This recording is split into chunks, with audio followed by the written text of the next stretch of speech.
Waste Bengal politics में 2026 में विधानसभा चुनाव में बड़ा बदलाव देखने को मिला। यहाँ भारतीय जनता पार्टी पहली बार अपनी सरकार बनाने जा रही है।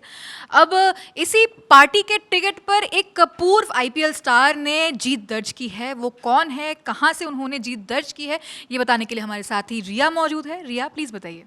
सबसे पहले तो जो खिलाड़ी जिसके बारे में हम यहाँ पे बात करने वाले हैं वो सिर्फ आईपीएल नहीं बल्कि टीम इंडिया के भी पूर्व खिलाड़ी रहे हैं, रिटायर हो चुके हैं, लेकिन बंगाल में ज़रूर उनका बंगाल की पॉलिटिक्स में उनका अच्छा खासा नाम है। और हम बात करें यहाँ पे अशोक डिंडा की, जो कि भारतीय पेसर रहे हैं और एक बार फिर से वो विधानसभा चुनाव में उतरे थे और बीजेपी की सीट पर उतरे थे। आपको बता दें कि मोयना सीट जो है वहाँ से वो चुनाव लड़ रहे थे बीजेपी के टिकट पर और उनको एक बड़ी जीत मिली है। उन्होंने लगभग 16,241 वोट से, मतलब उनके जो सबसे क्लोजेस्ट कॉम्पिटिटर थे वो टीएमसी के ही नेता थे जिनका नाम है चंद्र मंडल, उनसे उन्होंने 16,000 से भी ज़्यादा वोट अपने नाम किए, जिस वजह से उनको जीत मिली है।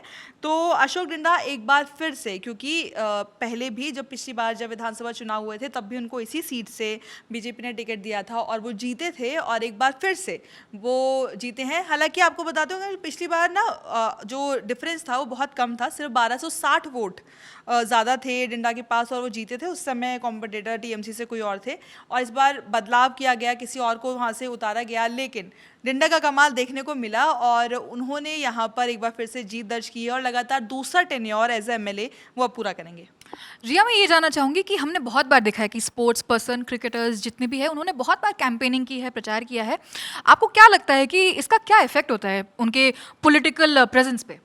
अगर पहले तो हम लोग अशोक डिंडा के एग्जाम्पल से समझने की कोशिश करते हैं, क्योंकि डिंडा बहुत ज़्यादा उनका इंटरनेशनल करियर लंबा रहा नहीं, आईपीएल में भी वो बहुत ज़्यादा खेले नहीं। हालांकि अगर आप बात करेंगे कि इन खिलाड़ियों के साथ खेल चुके हैं तो वहाँ पर धोनी का नाम आता है, सौरभ गांगुली का नाम आता है, यानी कि टीम इंडिया के बड़े सुपरस्टार कप्तानों के साथ उन्होंने खेला है।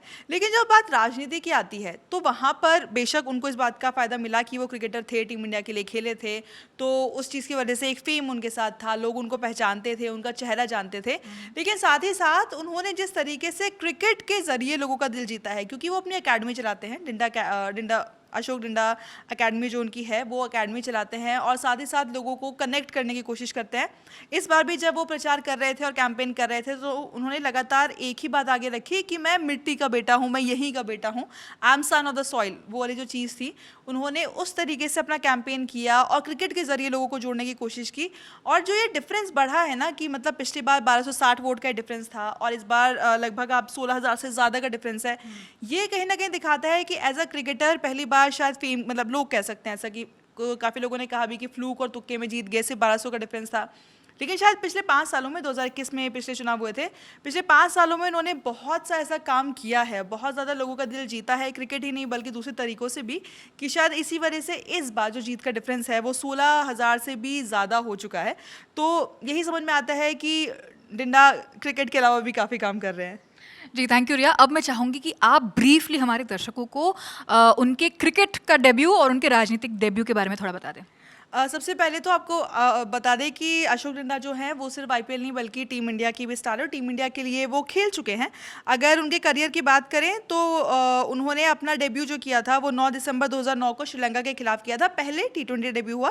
उसके बाद उन्होंने अगले साल यानी कि 2010 में अपना वनडे डेब्यू भी किया, वो उन्होंने जिम्बाब्वे के खिलाफ वनडे खेला था। और 2008 में जब आईपीएल की शुरुआत हुई थी तो उस समय वो केकेआर के लिए चुने गए थे और उस समय केकेआर की जो कमान थी वो सौरभ गांगुली के हाथ में थी। घरेलू क्रिकेट, मतलब वहाँ के सबसे बड़े सुपरस्टार क्रिकेट के लिहाज से गांगुली थे, तो उनको कप्तानी दी गई थी, तो उनकी टीम में वो खेले थे। वहीं जब उनका डेब्यू वगैरह हुआ उस समय टीम इंडिया के कप्तान महेंद्र सिंह धोनी थे, तो वो उस तरीके के खिलाड़ियों के साथ खेल चुके हैं। हालांकि बहुत आप कह सकते हैं कि लंबा उनका करियर रहा नहीं, लेकिन आईपीएल में जब उनका पहला मैच था तो उन्होंने वहाँ पर आरसीबी के जो स्टार है विराट कोहली, उनको आउट किया था और उसकी वजह से वो बहुत ज़्यादा चर्चा में आए थे। और अगर आपको याद हो तो एक ट्रेडमार्क उनका बन गया था, क्योंकि वो हमेशा सर पे बैंड बांध करके खेलते थे और वो एक तरीके का स्टाइल स्टेटमेंट भी कुछ समय के लिए बना।